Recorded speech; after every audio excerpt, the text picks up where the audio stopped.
BSP की राष्ट्रीय कार्यकारिणी की बैठक आज होने जा रही है, जिससे पहले तमाम तरह की चर्चाएं और सवाल उठ रहे हैं। सवाल बीएसपी के भविष्य को लेकर, सवाल आकाश आनंद को लेकर।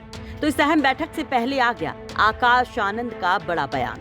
आकाश आनंद ने कह दी बड़ी बात। क्या बोले आकाश आनंद, वो हम आपको बताएंगे, लेकिन पहले ये जान लीजिए कि बीएसपी की इस बड़ी मीटिंग से पहले आखिर क्यों चर्चा में आ गए हैं आकाश। दरअसल 22 अगस्त को भारत बंद के बाद जब बसपा के राष्ट्रीय कार्यकारिणी की बैठक का ऐलान हुआ, तब कुछ सोशल मीडिया प्लेटफॉर्म्स पर चर्चा चली कि कौन होगा बीएसपी का अगला अध्यक्ष। चर्चा चली कि मायावती की जगह आकाश आनंद को अध्यक्ष घोषित किया जा सकता है। ये चर्चा और सवाल मानो आग की तरह फैलने लगे। बसपा के नेताओं की चुप्पी रही तो चर्चा और जोर पकड़ने लग गई।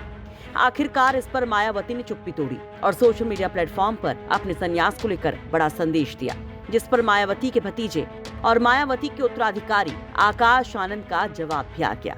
देखिए सोशल मीडिया प्लेटफॉर्म पर आकाश आनंद ने क्या लिखा। आकाश आनंद लिखते हैं, आदरणीय बहन कुमारी मायावती जी के नेतृत्व को लेकर कुछ जातिवादी मीडिया और पत्रकार फेक न्यूज छाप रहे हैं ताकि बहुजन मूवमेंट और लोगों में भ्रम फैलाकर वोट बटोरा जा सके।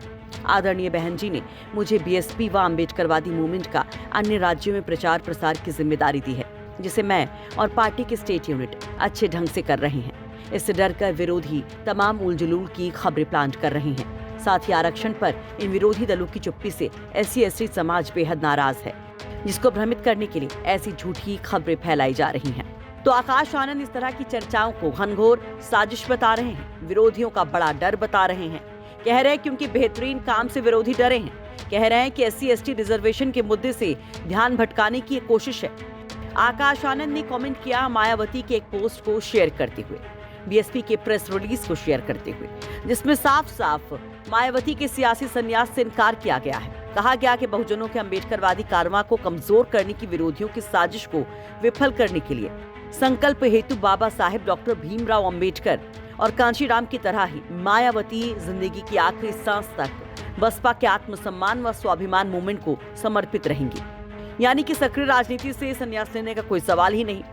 वहीं आकाश आनंद का भी जिक्र इसमें है, जिसमें कहा गया, जब से पार्टी ने श्री आकाश आनंद को मेरे न रहने पर या स्वस्थ विकट हालत में उसे बीएसपी के उत्तराधिकारी के रूप में आगे किया है, तब से जातिवादी मीडिया ऐसी फेक न्यूज प्रचारित कर रहा है, जिससे लोग सावधान रहें।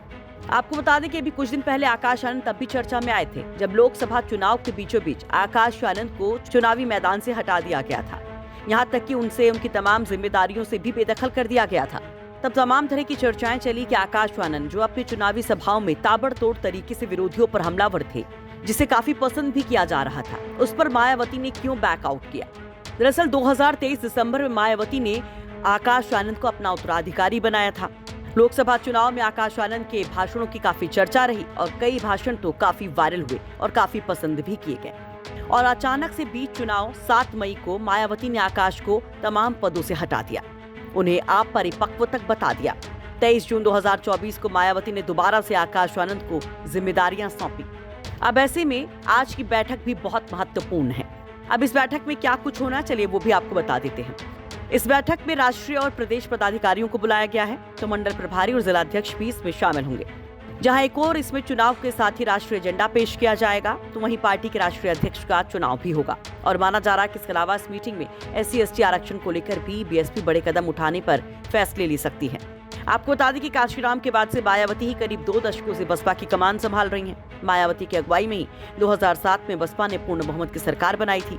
वहीं इस दौरान बसपा अपने सबसे बुरे दौर से गुजर रही है, जहां कुछ दिन पहले हुए लोकसभा चुनाव में बसपा का खाता तक नहीं खुला था, तो वहीं 2022 के विधानसभा चुनाव में केवल 1 सीट पर ही बसपा सिमट गई थी।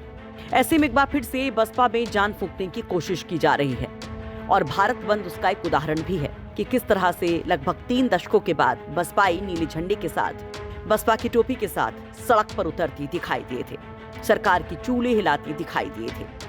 SC/ST आरक्षण मामले पर मायावती लगातार हमलावर हैं, लगातार एक के बाद एक संदेश दे रही हैं। वैसे आपको क्या लगता है आज की इस बैठक में क्या होगा? मायावती का भविष्य क्या, बसपा का भविष्य क्या और आकाश आनंद अब आगे क्या करेंगे? अपनी राय कमेंट बॉक्स में जरूर रखिए। ब्यूरो रिपोर्ट, यूपी तक।